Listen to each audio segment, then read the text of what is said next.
Good afternoon. Today is the 30th of July. The weather isn't nearly so hot as yesterday, and it's time for another viewer question. And this time it's from David Poole. David's been asking me what sort of cars did I really want to buy when I first started driving when I was younger.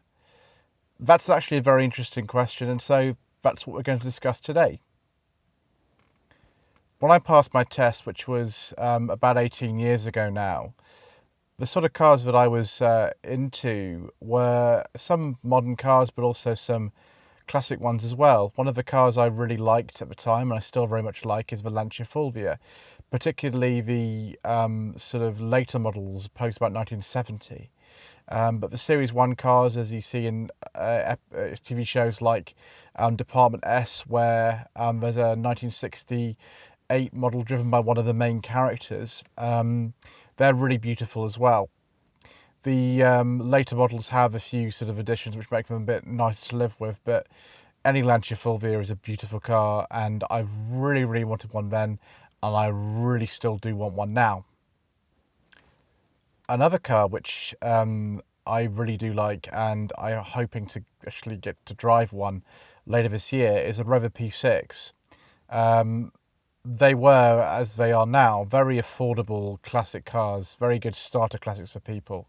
And as probably most of you know, there is one which is used in some very early Professionals episodes. It's actually driven by Martin Shaw in the episodes Old Dog with New Tricks and Long Shot. So yes, I really kind of fancied one of those. Same kind of time, I also fancied the Triumph 2000, particularly the Mark 1 versions, which are pre-Innsbruck facelift, which would be up to about 69. I think those are amazing cars. There's a few in the Avengers. Yes, Rover 2000, Triumph 2000, or, you know, the 2,500, 2.5 PI Triumphs, and the 3.5 litre Rovers and the 2200s. They're all wonderful cars. They're not that expensive, and I'd happily have one of those even now. Possibly you might think, because I'm a huge fan of the Avengers, that I would really want to have one of those 1920s Bentleys that Patrick McNee as John Steed drove in the series. But actually, those are a pig to drive. I know I've actually driven a very similar car to that, and I don't get on with it very well. The steering's heavy, the gearbox is terrible, the pedals are all the way round. You've got to jump over the side of the car, which looks kind of cool, to get into the driver's seat. I like one as a sort of to ride in occasionally in a museum piece, but they're really not for me. They're not very practical. They look lovely, but they're not in any way an everyday car.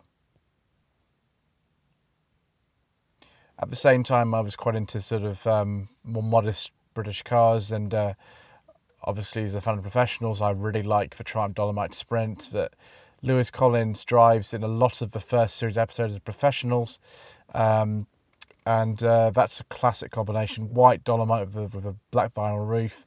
I actually then bought in 2005 a 1980 Triumph Dolomite 1500 SE, which is like a sort of Sprint look-alike almost. It didn't have a vinyl roof, but they were all black. They all had a nice interior with wood and things like that. They didn't come with the Sprint alloy wheels, although mine had them fitted, and they didn't come with the Sprint front end, which has the 4 round headlights. I had 2 square headlamps, but mine had the Sprint headlight conversion, so it looked like a Sprint, but it was an SE. I didn't own it for very long, but again, you know, it was a car that I quite liked. I still quite like them now. Again, unless you want a Sprint, the Dolomites are not very expensive. It's definitely another car that I would certainly own. At the time of the Professionals being something I was discovering, which is about 2002 or thereabouts, Capris weren't that expensive. They were still kind of seen as a bit naff. They weren't the classics that they are now. The sort of later ones like the Laser were not expensive. Obviously the 3 litre S's were even then quite valuable, but I mean now any decent Capri is going to be between £15,000 and £35,000, especially due to the Professionals being such a cult series. I kind of like the Capri. I think I prefer Dolomite Sprint, but I think the Capri is still an amazing car, and I should be reviewing one of those later on in the year. And thanks to Laser Capri, who's offered me his, I'm still going to come and review that car. Don't worry, you will see one on the channel. No question at all about that. Another make of car that I really like is Mazda, and I had a Mazda 323F. It was quite similar to the one that Ian Seabrook on his channel had recently. You can see many videos of Ian Seabrook's 1995 Mazda 323F. Mine was in much better condition than his. It was a silver 1997 1.5 Innsbruck edition. It had a rear spoiler. It had spats just in front of the rear wheels, like on a V6. Had an electric sunroof. Had 3-spoke alloy wheels. It looked brilliant. It was a wonderful car for me to have as a 19-year-old. Very hard suspension, but brilliant handling. Quite practical as well. You could fit a lot of stuff in there. The visibility is not good. They're not easy to park. I don't know how I managed to park mine, really. You can't see anything out the back at all, pretty much. But yes, lovely drive, relatively decent economy, nice gearbox. So yes, I'd have one of those as well. Probably the V6 edition, which was the 2-litre V6. I'd probably have one of those, I think, if I was going to have one. But yes, certainly another car I was influenced by, another car I owned, and something I'd definitely own again. I didn't get into sort of Rovers until a bit later on in life. I don't know quite what happened, but I reached the age of about 26 or thereabouts, and I really wanted one, so I bought one. It was it's a 2000. Yes, first of all, it was a 1998 Rover 214, which is the I model.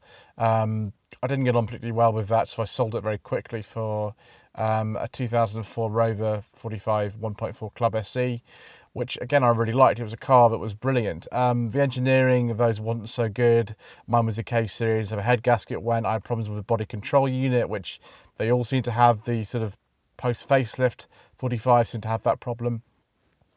But in terms of comfort, in terms of the driving experience, it's actually pretty nice. The car actually handled quite well.